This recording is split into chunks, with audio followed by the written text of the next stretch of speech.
लोकसभा से इस्तीफा देंगे रावण। चंद्रशेखर आजाद जी ने बोला है। सांसद बनने के बाद पहली बार बिहार आ रहे हैं चंद्रशेखर आजाद रावण, भीम आर्मी आजाद समाज पार्टी के नेता, नगीना से सांसद। क्यों आ रहे हैं, क्या है पूरा मामला, क्या करेंगे बिहार आके? हमारे साथ हैं बिहार के सबसे बड़े युवा दलित चेहरा अमर ज्योति, जो कि भीम आर्मी बिहार के प्रदेश अध्यक्ष है, यानी बिहार भीम आर्मी के मुखिया हैं अमर ज्योति जी। चंद्रशेखर आजाद रावण कई बार बिहार आए, बिहार के अलग अलग क्षेत्रों में गए, पटना आ रहे हैं, अब बड़ी सभा करने वाले हैं। कब आ रहे हैं और क्यों आ रहे हैं? देखिए, बिहार में हमारे नेता और इस देश में बहुजनों के हृदय सम्राट, जो इस देश के तमाम बहुजन समाज के जो मुद्दे हैं, चाहे शोषण का मामला हो, अत्याचार का मामला हो, और जो भी अन्याय कहीं भी होता हो देश में, पिछड़े समाज पे, दलित समाज पे, धार्मिक अल्पसंख्यक, मुसलमानों पे, सिखों पे, जैनों पे, ईसाइयों पे, उसके प्रबल और मुखर आवाज़ इस देश में चंद्रशेखर आजाद जी हैं। और वो बिहार आ रहे हैं 8 दिसंबर को, और 8 दिसंबर को एक बड़ी रैली और सभा उनकी होने वाली है बिहार की राजधानी पटना में। चंद्रशेखर की सभा होगी, बड़ी सभा। जी, बड़ी सभा होगी। और कितने लोग उसमें आ रहे हैं? मुझे लगता है कि उस दिन तकरीबन 50,000 लोग। 50,000 लोग? जी, 50,000 लोग मुझे लगता है कि जो कार्यक्रम होगा। प्रोग्राम कहाँ? प्रोग्राम का स्थल 1-2 दिन में डिसाइड हो जाएगा, लेकिन समय और डेट तय हो गया है कि 8 दिसंबर को आएंगे और एक बड़ा कार्यक्रम होगा। समय बहुत ज्यादा नहीं है, अगर जगह नहीं बताइएगा। नहीं हो जाएगा, परमिशन का सब कुछ फॉर्मेलिटीज हो गया है। चल रही है बात चल रही है कि मिलर हाई स्कूल मैदान में होगा, मतलब बीजेपी ऑफिस के सामने। जी, भाजपा आरजेडी ऑफिस के सामने, जदयू, राजद और तमाम जो कार्यालय हैं उन सब के सामने हम लोग का जो ग्राउंड है उसमें कार्यक्रम हम लोग का होना मतलब कि नीतीश कुमार की पार्टी के ऑफिस के बगल में, और राजद यानी लालू यादव के पार्टी के सामने, और भाजपा पार्टी ऑफिस के सामने चंद्रशेखर आजाद रावण 50,000 दलित पिछड़ों के साथ सभा करेंगे। जी, और अपने जो बिहार में तमाम मामले हुए हैं अब तक, जितने भी दलित समाज पे शोषण, अत्याचार, अन्याय हुआ है, जिसमें प्रशासन, शासन के लोग कमजोरों को न्याय दिलाने में विफल रहे हैं और सरकार भी उस पर चुप्पी साधी हुई है। अरे रावण तो देखते हैं कि कह रहे हैं कि मैं आपकी नौकरी खा जाऊंगा, पुलिस अफसर के सामने जाके वीडियो वायरल हो रहा है। वो मामला था, वो हमारे कुछ कार्यकर्ताओं के साथ पुलिस के लोग बदतमीजी कर रहे थे। और अभी देख रहे हैं ना आप, उत्तर प्रदेश में जब उपचुनाव हो रहा है, कल मीरापुर में गोलीबारी हुई। उस मीरापुर में जहां हमारा प्रत्याशी जो है काफी मजबूत स्थिति में है, और वहां पे एक दलित समाज की लड़की को मार दी गई, हत्या हो गई, और वहाँ पे दलित समाज के, मुस्लिम समाज के लोगों को वोट करने से रोका गया उत्तर प्रदेश के प्रशासन के द्वारा। तो मुझे लगता है कि चंद्रशेखर आजाद जी को अपनी बात इसी मजबूती के साथ शासन और प्रशासन के जो पदाधिकारी हैं उनके सामने रखना पड़ेगा, और इसलिए ही रखते हैं कि ताकि हमारे समाज के लोगों को डराने का प्रयास नहीं करें। अच्छा, पटना में क्यों आ रहे हैं आप लोग? देखिए, पटना में हमारा ये, चूँकि जब से हमारे नेता चंद्रशेखर आजाद जी सांसद बने हैं, अब तक उनका बिहार की राजधानी पटना में या बिहार में जब से एमपी बने हैं उनका कोई कार्यक्रम नहीं हुआ है।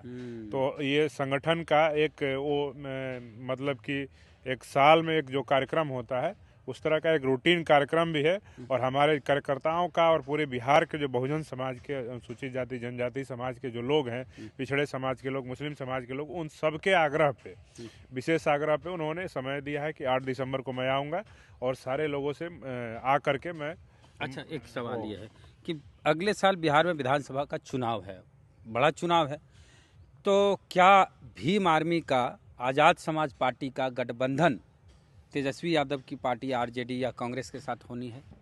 देखिए, मैं आपको बता देता हूँ, गठबंधन की बात है तो मैं पहले बता दूं कि हमारी पार्टी गठबंधन के भरोसे और गठबंधन पे हम लोग अब विश्वास बहुत ज़्यादा कर नहीं रहे, क्योंकि जो विपक्ष है वो खुद ही नहीं चाहता है कि भाजपा को हराएं और सत्ता में आए। इनकी मंशा ही नहीं है कि सत्ता में आना है। तो हम लोग का बहुत अच्छा अनुभव नहीं रहा है गठबंधन को लेकर के। उत्तर प्रदेश में जिस प्रकार से वहाँ पे धोखा दिया गया और बरगला करके रखा गया, और फिर भी हम लोगों ने वहाँ पे नगीना में, जब पूरे देश के लोग सरसरी निगाहों से देख रहे थे कि नगीना में चंद्रशेखर आज़ाद की हालत फिर से वहीं गोरखपुर में जो हुई थी वहीं हो जाएगी, लेकिन मैं आपको बता रहा हूँ कि संघर्ष को जो समाज है, जब देखता है निगाहों से तो उसे लगता है कि नहीं 10 वर्षों में अगर किसी ने इस देश में सच मायने में संघर्ष किया है, और मैं आपको चैनल के माध्यम से दावे के साथ कहता हूं कि चंद्रशेखर आज़ाद इस देश के बहुजन समाज के एकमात्र नेता हैं जो देश के किसी भी राज्य के किसी कोने में जाके कार्यक्रम कर दें, और जितनी बड़ी सभा चंद्रशेखर आज़ाद कर सकते हैं उतनी बड़ी सभा कोई भी बहुजन समाज का नेता इतनी बड़ा सभा देश के किसी भी राज्य में नहीं कर सकता। बहुजन समाज का नहीं कर सकता, लेकिन ब्राह्मण समाज का तो कर सकता है प्रशांत किशोर। बिल्कुल नहीं कर सकता है। प्रशांत किशोर की क्या बात कर रहे हैं भाई, वो तो हमको लगता है कभी कभी को इवेंट कंपनी के ऑर्गेनाइजर हैं, और हमेशा से उनका काम इस चुनाव के पहले बिहार में उनकी पार्टी बनाने से पहले उनका काम तो इवेंट कंपनी का था। अब अगर आपकी शादी है तो आप बुलाएं कि भैया हमारे यहाँ टेंट लगाना है, पंडाल लगाना है, न्योता देने वाला काम करते थे। हाँ, तो वहीं वो करते थे, और सारा व्यवस्थापक थे चुनाव के। तो व्यवस्थापक नेता नहीं हो सकते हैं, और वो पैसे कमाए, उनको पता है मुझे कि ममता बनर्जी समाज को बना दिया अध्यक्ष, दलित समाज को कार्यकारी अध्यक्ष बनाया। हम आपसे सवाल पूछते हैं, दलित समाज के मनोज भारती जी हैं, हमारी उनके साथ सहानुभूति है, लेकिन मैं कहना चाहता हूं कि मनोज भारती जी का प्रशांत किशोर जी की पार्टी के किसी भी बैनर में, किसी भी फोटो में, किसी भी स्टिकर में जो गाड़ी अब जनसुराज की घूम रही है और उसमें मनोज भारती की फोटो नहीं है, और उन्होंने कार्यकारी अध्यक्ष बनाया। इससे सीधे तौर पे सिद्ध हो रहा है कि वो उनको मतलब नाम पे चेहरा दिखा के इस्तेमाल करके दलितों का वोट ठगने के लिए उनको एक चेहरा बना करके उनको फिर हटा देंगे। अच्छा, एक चीज़ आप जो बोले तेजस्वी यादव के बारे में, एक वो कहावत हम लोग की तरफ है कि सड़ गल जाए लेकिन गोतिया नहीं खाए। मतलब कहने का मतलब कोई चीज़ घर में है, ज़रूरत से ज़्यादा भी है, आदमी खा नहीं रहा, रखल रखल सड़ जाए वो मंजूर है, लेकिन हमारे पर परिवार वाले गोतिया नहीं खाए। क्या यही हालत है आरजेडी का, कांग्रेस का, कि भाजपा जीत जाए मंजूर है लेकिन चंद्रशेखर आज़ाद रावण की पार्टी नहीं जीते, उसको गठबंधन में नहीं लेंगे, चाहे बसपा को गठबंधन में नहीं लेंगे? देखिए, हम जहाँ तक मानते हैं हम कांग्रेस से बहुत ज़्यादा उम्मीद नहीं रखते हैं, भाजपा से उम्मीद नहीं है। हम लोग जो इस देश में समाजवादी धारा के लोग, जो लोहिया का, पेरियार का बात झारखंड में भी तो नहीं वैसे लोगों को जो लोग राजनीति करते हैं, जो समाजवाद की बात करते हैं, दलितों की बात करते हैं, पिछड़ों की बात करते हैं, संविधान की बात करते हैं, आरक्षण की बात करते हैं, और वो वहीं बात कर करके हमारे वोटों को ठगने का काम करते हैं। इन लोगों से मैं पूछना चाहता हूं कि आप सत्ता में तो आना चाहते हैं, लेकिन किसी दलित को, किसी मुसलमान को आप नेता बनने नहीं देना चाहते हैं। उसके एक मजबूत आवाज़, उसके एक मजबूत चेहरा को आप विधानसभा में नहीं घुसने देना चाहते हैं। बिहार में 14-15 विधायक महागठबंधन के SC/ST समाज के हैं, लेकिन हमको आप बता दीजिए कि जितने वर्षों से 2020 के बाद से 4 वर्ष में कोई एक इंडिया गठबंधन का MLA या MP किसी भी दलित मामले पे बिहार का, चाहे उत्तर प्रदेश का, भीम आर्मी, चंद्रशेखर आज़ाद, उनके कार्यकर्ताओं और आज़ाद समाज पार्टी से ज़्यादा मजबूती से अगर किसी ने दलित समाज का, पिछड़े समाज का, मुस्लिम समाज का, पूरे बहुजन समाज की बात को मुखरता से रखा है तो एक नाम बता दीजिए। सतीश दास। तो ये क्या बात कर रहे हैं, हम बताएं? एक मामला है, उनके क्षेत्र का मामला है, हमारे बड़े भाई बड़ा आदर करते हैं उनका, हमारे समाज के हिस्सा हैं वो। उनके क्षेत्र में जिस पार्टी के और जिस नेता के पार्टी से वो विधायक हैं, उनकी जाति के लोगों ने एक दलित समाज के लोगों पे अत्याचार किया था। वहाँ के लोगों ने मुझे फ़ोन किया कि भैया ऐसा ऐसा मामला है। तो हम बोले यार तुम्हारे विधायक तो अनुसूचित जाति जनजाति समाज के हैं और वो रिजर्व सीट से विधायक हैं, उनको बोलो। पता है उन लोग, वहाँ के लोगों ने क्या कहा कि भैया उनको फ़ोन किया था हमने, उन्होंने कहा ना कि अगर हम तुम्हारे न्याय दिलाने के लिए हम आएंगे तो अगली बार हमको जिस पार्टी से विधायक है टिकट भी नहीं मिलेगा, और जिस पार्टी के नेता हमको टिकट दिए हैं उनकी जाति के लोग हमको वोट भी नहीं देंगे। तो ये बात आप कर रहे हैं कि ये लोग न्याय दिलाएंगे? नवादा में भी जो घटना हुई एक महिला के साथ, उसमें भी जो कोई नहीं, मैं पूरे बिहार की बात कर रहा हूँ। नेता जात देखने लगे, पूरे इंटायर बिहार की बात कर रहा हूँ, कोई जिला हो। मुजफ्फरपुर के पारू में जो घटना हुआ रूपा को लेकर के, हम बता दे रहे हैं कि वहाँ पे पूरा बिहार की सरकार का शासन प्रशासन मिल करके उस मामले को दबाने के लिए, रेप की घटना को बिहार पुलिस ने बहुत ही सलीके से और साफगोई से पुलिस के लोगों ने मिल करके, जहाँ रेप हुआ था उसको अफेयर का मामला करार दिया। कौन पुलिस और हत्या का मामला दिया। रिजाइन दे रहे थे शिवदीप लांडे। हाँ, शिवदीप लांडे वहाँ आईजी थे, लेकिन उन्होंने भी क्या दिखाया वहाँ पे, एक दलित समाज की बेटी वही का पूरा बलात्कार खेल हो जाना और उसको ऑनर किलिंग का आप नाम दे करके उसमें आरोपियों को बचाने का काम करना। और पारू में जो विपक्ष के नेता हैं उनका भी कोई मजबूत बयान नहीं आया उस पर, उन्होंने कभी मिलने का प्रयास नहीं किया। वहाँ पे उनकी जाति के लोगों ने उपद्रव मचाया और वहाँ पे दलितों को बेघर करने के लिए मजबूर किया। आज उस गांव में लोग बात हो रही है तो दलितों की ही बात हो जाए। दलित, एक वक्त था कि भीम आर्मी के नाम पर हर जगह पदाधिकारी बहुत अच्छा रिस्पांस देते थे और सुनते थे। अगर भीम आर्मी का कोई कार्यकर्ता भी चल जाता था किसी का काम लेके, जेन्युइन काम, तो काम होता था। बाद के दिनों में ऐसा हुआ कि पदाधिकारी वैल्यू नहीं दे रहे, भीम आर्मी कार्यकर्ता को भगा दे रहे हैं इधर उधर।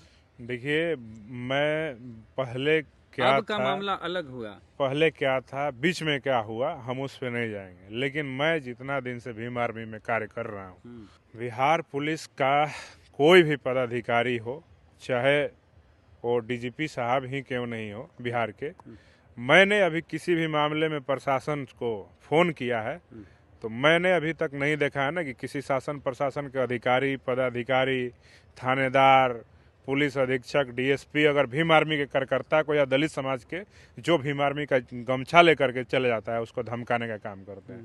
धमकाने वालों को मैंने स्पष्ट कह दिया अपने पदाधिकारी और कार्यकर्ताओं को कि जो पुलिस पदाधिकारी भीम आर्मी को और जो भी कोई भी प्रशासनिक पदाधिकारी अगर भीम आर्मी के लोगों से बदतमीजी करेगा और वो हमारे लोगों के सम्मान के साथ खेलने का प्रयास करेगा तो हम भीम आर्मी के लोग हैं, हमारा डंडा और झंडा दोनों मजबूत है।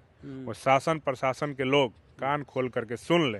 हमारे समाज के ऊपर शोषण, अत्याचार, अन्याय को तो तुम रोक नहीं पा रहे हो और जो संवैधानिक दायरे में रह करके भारत के संविधान को मानने वाले लोग जो अपने समाज के न्याय के लिए लड़ाई लड़ते हैं उनको अगर तुम डराने का प्रयास करोगे तो भीम आर्मी उन पदाधिकारियों का ईंट से ईंट बजा देगी। मैं कह देता हूं कि कान खोल करके इन पदाधिकारियों को ये बात जान लेना चाहिए और समझ लेना चाहिए कि बिहार के किसी भी भीम आर्मी के पदाधिकारी कार्यकर्ता को अगर डराने का और धमकाने का प्रयास हुआ तो फिर हम हिसाब करेंगे और ऐसा हिसाब करेंगे कि फिर उन पदाधिकारी को आजीवन याद रहेगा।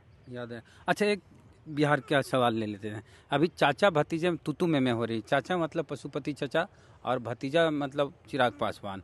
एक बहुत बवाल हो रहा है दोनों। बहुत, एक तो आवास खाली करवा दिया गया चाचा का और चाचा के बारे में चिराग कह रहे हैं कि वो तो कभी एनडीए थे ही नहीं, अलग होने की क्या बात है। अब दोनों दिन से बात को लेके बात वाली लड़ाई हो रही, बाकी युद्ध हो रहा है। देखिए, हम इन दोनों का परिवार का मामला है। परिवार का मामला घर में बैठ के सुलझाना चाहिए। इस परिवार की लड़ाई में पूरे बिहार के अनुसूचित जाति जनजाति के समाज को फिर गलत बात। एक सेकंड, पूरे बिहार के अनुसूचित जनजाति कहाँ से आ गया? चिराग पूरा अनुसूचित जाति का नेता है क्या? वही मैं कह रहा हूँ ना कि चिराग जी और पशुपति पारस जी का कोई समाज का मुद्दा को लेकर लड़ाई नहीं है। सिर्फ मुद्दा ये है कि हमको बंगला खाली करा दिया गया, हमको बंगला मिल जाना चाहिए, हमको मंत्री पद छीन लिया गया, हमको मंत्री पद मिल जाना चाहिए, हमको राज्यपाल बना देना चाहिए, हमको हमारी मम्मी को टिकट मिल जाना चाहिए, हमारे जीजाजी एमपी हो जाने चाहिए। इस चीज की लड़ाई है। बाकी बिहार में आप, मैं पूछता हूँ ना कि जब से मंत्री बने हैं, केंद्रीय मंत्री बने हैं, उसके पहले मंत्री बनने से पहले भाजपा को रिझाने के लिए, मोदी जी को अपने जाल में फंसाने के लिए, अपने टिकट बढ़ाने के लिए और टिकट के सौदेबाजी करने के लिए बिहार में बहुत नौटंकी चला। ठीक है, लेकिन मैं पूछता हूं कि बिहार में पारू जैसा घटना हुआ, नवादा में कुल्हाड़ी से महिला को वो कर दिया गया, उसकी जान ले ली गई मार करके। इसके बाद उसी नवादा में जिस समाज से आते हैं, जिन नेताओं का बात कर रहे हैं, उनकी जमीनों पे आप जिसके लिए नवादा में वोट मांग रहे थे, उनकी जाति के जिसको सांसद आपने नवादा का बनाया है, उसकी जाति के लोगों ने वहाँ पे पासवानों के जमीनों पे कब्जा कर लिया।